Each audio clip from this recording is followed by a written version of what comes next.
ചങ്ങായി vlog. Hi friends, welcome to Changayi vlog. ഇന്നത്തെ വീഡിയോയിൽ നമ്മൾ പഠിക്കാൻ പോകുന്നത് class 3 English second term exam questions ആണ്. ഇത് നമ്മുടെ പുതിയ പുസ്തകമായതുകൊണ്ട് പ്രീവിയസ് ഇയേഴ്സിൻ്റെ ക്വസ്റ്റ്യൻസ് ഒന്നും നിങ്ങൾക്കിവിടെ തരാൻ ഇല്ല. അതുകൊണ്ട് മോഡൽ മാത്രമാണ് തരുന്നത്. ഇതിലെ എല്ലാ ക്വസ്റ്റ്യൻ പേപ്പറിലും ആക്ടിവിറ്റി 1 നിർബന്ധമായിട്ടും എഴുതണം. ബാക്കിയുള്ളതിൽ നിങ്ങൾക്ക് ഏറ്റവും പ്രയാസമായ ഒന്ന് ഒഴിവാക്കാം. അപ്പോൾ ഇവിടെ ആക്ടിവിറ്റി 1 നോക്കാം. Listen and draw. നിങ്ങൾക്ക് ഒരു വരയ്ക്കാനുള്ള ഒരു സാധനം എഴുതിയിട്ടുണ്ടായിരിക്കും. അത് നിങ്ങൾ വായിച്ചു നോക്കി അതിനനുസരിച്ച് വരയ്ക്കുകയാണ് വേണ്ടത്. Dorothy's house landed in a strange land. Dorothy looked outside. She saw flowers, butterflies, birds and trees. Complete the picture and colour it. അപ്പോൾ നിങ്ങൾ എന്തൊക്കെ വരയ്ക്കണം? നിങ്ങളുടെ പുസ്തകത്തിലുണ്ട് ഇതേ ചിത്രം അല്ലേ? ഡൊറോത്തിയുടെ ഹൗസ് ഉണ്ട്. അതിൻ്റെ വാതിലിൻ്റെ ജനലിൻ്റെ ഉള്ളിൽ കൂടെ ഇങ്ങനെ പുറത്തേക്ക് നോക്കുന്ന ഡൊറോത്തിയെ കാണാം. പുറത്ത് മരമുണ്ട്, ബട്ടർഫ്ലൈസ്, ബേർഡ്സ് എല്ലാം വരയ്ക്കണം. അപ്പോൾ നിങ്ങൾ draw flowers, butterflies and trees and colour the picture. Okay, അത് നിങ്ങൾക്ക് വായിച്ച് തരാതെ നിങ്ങൾ വായിച്ച് നോക്കി എഴുതുക എന്നുള്ളതാണ് നിങ്ങളുടെ activity. Activity number 2, read and comprehend. Read the story given below. താഴെ തന്നിട്ടുള്ള സ്റ്റോറി വായിക്കുക. Sunny always wanted to have a bicycle of his own. Sunny എപ്പോഴും അവന് സ്വന്തമായിട്ടൊരു സൈക്കിൾ വേണമെന്ന് ആവശ്യപ്പെട്ടിരുന്നു. But his father was not rich enough to buy one. പക്ഷെ അവൻ്റെ ഫാദർ ഒരു സൈക്കിൾ വാങ്ങിക്കാനുള്ള അത്രയും പൈസ ഇല്ലാത്ത ഒരാളായിരുന്നു. Sunny never complained about this. എന്നാൽ സണ്ണി ഒരിക്കലും അതിനെപ്പറ്റി പരാതിപ്പെട്ടില്ല. One day Sunny was on his way to school and then he saw a boy on a cycle. ഒരു ദിവസം അവൻ സ്കൂളിലേക്ക് പോകുമ്പോൾ ഒരു കുട്ടി സൈക്കിളിൽ പോകുന്നത് കണ്ടു. While turning around a corner the cycle skidded and the boy fell down. ഒരു കോർണറിൽ അവൻ ഇങ്ങനെ ടേൺ ചെയ്യുന്ന സമയത്ത് സൈക്കിൾ മുട്ടി അവൻ വീണു. Sunny ran to him and helped him get up. Sunny അവൻ്റെ അടുത്തേക്ക് ഓടിച്ചെന്ന് അവനെ എണീക്കാൻ സഹായിച്ചു. The boy was badly injured. കുട്ടിക്ക് നല്ല പരിക്കും പറ്റിയിട്ടുണ്ടായിരുന്നു. Sunny took him to the hospital. Sunny അവനെ ഹോസ്പിറ്റലിലേക്ക് കൊണ്ടുപോയി. And then helped him reach home. പിന്നെ അവനെ വീട്ടിലെത്താനും അവൻ സഹായിച്ചു. The boy was the son of a rich business man. ആ കുട്ടി നല്ലൊരു പണമുള്ള കച്ചവടക്കാരൻ്റെ മകനായിരുന്നു. He gladly gave the cycle to Sunny as a present. അപ്പം അയാൾക്ക് ഈ വേറൊരു സൈക്കിൾ വാങ്ങിക്കൊടുക്കാനുള്ള കഴിവുണ്ട്. അതുകൊണ്ട് അയാൾ എന്ത് ചെയ്തു? ആ സൈക്കിൾ സണ്ണിക്ക് ഒരു പ്രസൻ്റ് ആയിട്ട് കൊടുത്തു. ഇനി അടുത്തത് ക്വസ്റ്റ്യൻസിന് ആൻസർ ചെയ്യുക. Answer the following.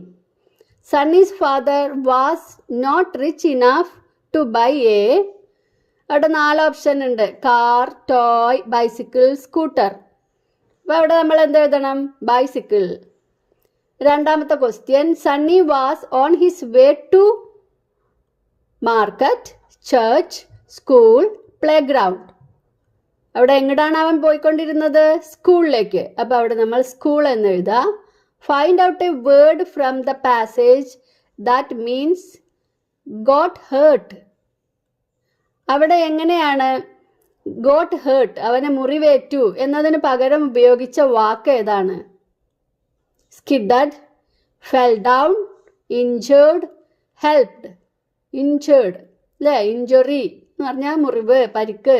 അപ്പോൾ ഇഞ്ചേർഡ് എന്ന വാക്കാണ് അവിടെ ഉപയോഗിച്ചിട്ടുള്ളത്. How did Sunny help the boy? എങ്ങനെയാണ് സണ്ണി ആ ബോയെ ഹെൽപ്പ് ചെയ്തത്? Sunny helped him get up. അവനെ എണീക്കാൻ സഹായിച്ചു അല്ലേ? പിന്നെ took him to the hospital. ഹോസ്പിറ്റലിലേക്ക് കൊണ്ടുപോയി. And then helped him reach home. നമ്മുടെ സ്റ്റോറി തന്നെയുള്ള സെൻറ്റൻസ് ആണത്. Okay, write a suitable title for the story. എന്താണ് ഇതിനൊരു ടൈറ്റിൽ കൊടുക്കുക? ഹെൽപ്പാണ് ഇതിൻ്റെ ഒരു മെയിൻ ഇത് അല്ലേ? അപ്പോൾ നമുക്ക് ഒരു ഹെൽപ്പ് എന്ന് കൊടുക്കാം. A help. അല്ലെങ്കിൽ ടൈംലി ഹെൽപ്പ് അങ്ങനെ കൊടുക്കാം. Activity number 3.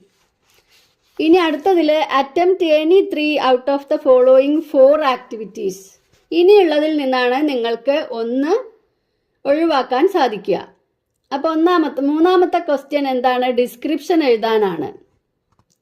Sunny reached the boy's house.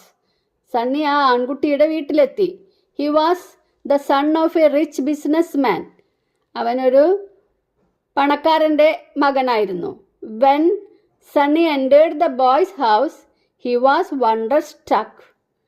അവൻ്റെ ഈ കുട്ടിയുടെ വീട്ടിലേക്ക് കയറിയപ്പോൾ അവനാകെ സ്റ്റക്കായിപ്പോയി. അവൻ്റെ വീട് അത്രയും നല്ല വീടായിരുന്നു. അപ്പോൾ ഈ വീടിൻ്റെ ഈ മുറിയെക്കുറിച്ചിട്ടുള്ള ഡിസ്ക്രിപ്ഷനാണ് ഇവിടെ എഴുതേണ്ടത്. It is a very big house. House തന്നെ കണ്ടപ്പോഴേ അവന് എന്ത് തോന്നി? വളരെ വലിയ ഒരു വീടാണ്. It is a very big house. The living room is very spacious. Living റൂമും വലുതായിരുന്നു എന്നതിന്, നല്ല സ്ഥലമുള്ളതാണ് എന്നതിനുള്ള വാക്കാണ് spacious. The living room is very spacious. There are beautiful pieces of furniture in the room. There are beautiful furnitures in the room. അവിടെ ഒരുപാട് നല്ല ഭംഗിയുള്ള ഫർണിച്ചറുകൾ ഉണ്ടായിരുന്നു. A teapoy is there in the center of the room. റൂമിൻ്റെ സെൻറ്ററിൽ നടുവിലായിട്ട് teapoy ഉണ്ടായിരുന്നു. There is a flower vase with fresh flowers on the teapot. ടീപ്പോയിൽ നല്ല ഫ്രഷായ പൂക്കളുള്ള ഒരു ഫ്ലവർ വേസും ഉണ്ടായിരുന്നു.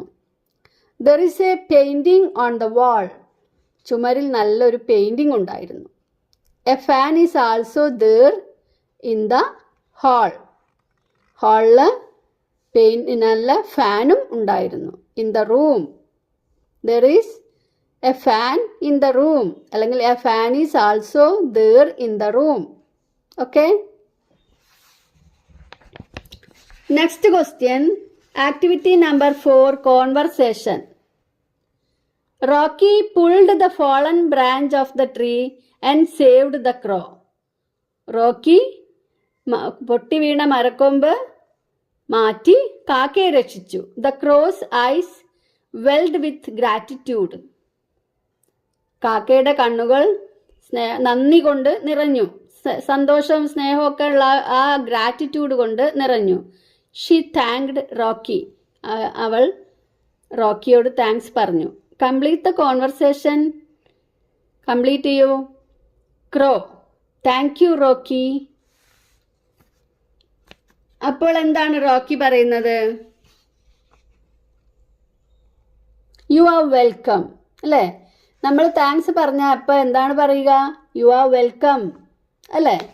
അടുത്തത് crow, I took your food. I am sorry. ഞാൻ നിൻ്റെ ഫുഡ് എടുത്തു. I am sorry. ഞാൻ എടുത്തല്ലോ, അവന് സോറി പറയാണ്. No problem. അല്ലെങ്കിൽ എന്ത് പറയാം റോക്കിക്ക്? Don't worry, no problem. I had a good lunch. എനിക്ക് നല്ലൊരു ലഞ്ച് കിട്ടി, ഉച്ചഭക്ഷണം കിട്ടി. But you saved my life. പക്ഷെ നീ എൻ്റെ ലൈഫ്, എൻ്റെ ജീവൻ രക്ഷിച്ചു. പിന്നെന്താ പറയുന്നത്? Why did you save me? നീ എന്തുകൊണ്ടാണ് എന്നെ സേവ് ചെയ്തത്? Rocky, I felt pity for your chicks. എനിക്ക് നിൻ്റെ കുഞ്ഞുങ്ങളെ ആലോചിച്ചിട്ട് പാവം തോന്നി അല്ലേ? Felt pity for your chicks. Crow. അപ്പം എന്താണ് ക്രോ പറയുന്നത്? It's very kind of you. നീ നല്ല ദയവുള്ളവനാണ്, അത് നിൻ്റെ മനസ്സിൻ്റെ ദയ കൊണ്ടാണ് അല്ലേ? I will never forget this help. ഞാൻ ഒരിക്കലും ഈ ഹെൽപ്പ് മറക്കില്ല. What shall I do for you? ഞാൻ നിനക്ക് വേണ്ടി എന്താണ് ചെയ്യേണ്ടത്? Rocky, nothing. എന്താണ് എന്നിട്ട് പറഞ്ഞത്? Let's be friends. എന്താണ് വേണ്ടത്? Let's be friends. നമുക്ക് ഫ്രണ്ട്സ് ആയിട്ട് ഇരിക്കാം. അടുത്തത് ആക്ടിവിറ്റി 5, തോട്ട്സ് ആണ്. ഓരോ തരം ക്വസ്റ്റ്യൻസ് മനസ്സിലായില്ലേ? Description, conversation, thoughts. ഈ തോട്ട്സ് ആണ്. The crow saw Rocky trying to climb up the tree. Crow എന്താണ് കാണുന്നത്? റോക്കി മരത്തുമേൽ കയറാൻ ശ്രമിക്കുന്നത്. Her nest was on that tree. അവളുടെ നെസ്റ്റ് ആ മരത്തിലായിരുന്നു, അവളുടെ കൂട്. What would be her thoughts? അപ്പോൾ അവളുടെ തോട്ട്സ് എന്തായിരിക്കും? Oh God, that dog is climbing the tree. എന്താണ്? ഓ, ആ ഡോഗ് ആ മരത്തുമിലേക്ക് കയറുന്നു. എൻ്റെ ദൈവമേ. Did he see my nest? അവൻ എൻ്റെ കൂട് കണ്ടോ? My chicks are in the nest. എൻ്റെ കുട്ടികൾ ആ കൂട്ടിലുണ്ട്. Will he catch my chicks? അവൻ എൻ്റെ കുഞ്ഞുങ്ങളെ പിടിക്കുമോ? Who will help me? ആരാണ് എന്നെ രക്ഷിക്കുക? Oh God, please help me. ദൈവമേ, എന്നെ രക്ഷിക്കൂ. മനസ്സിലായോ? അടുത്തത് activity number 6, pairing of words. Identify appropriate pairs of words from the table. നോക്കാം. ഇതിലൊരു എക്സാമ്പിൾ നമുക്ക് നോക്കുകയാണെങ്കിൽ നമുക്ക് എല്ലാവർക്കും അറിയുന്ന എക്സാമ്പിൾ ആണ് ബീസ് അല്ലെങ്കിൽ സ്നേക്കിൻ്റെ. സ്നേക്കിൻ്റെ എന്താണ്? സ്നേക്ക് എന്നുള്ള ശബ്ദം ഉണ്ടാക്കും, ഹിസ്ഡ് അല്ലേ? ബീസ് ആണെങ്കിലോ ബസ്ഡ്, ബസ് അല്ലേ? ബസ്ഡ്. ഇപ്പൊ ബാക്കി നമുക്കൊന്ന് നോക്കാം. അപ്പോൾ എങ്ങനെയൊക്കെയാണ് പെയറാക്കുക? Snake hissed, clock ticked, baby giggled, bells jingled, leaves rustled. Okay.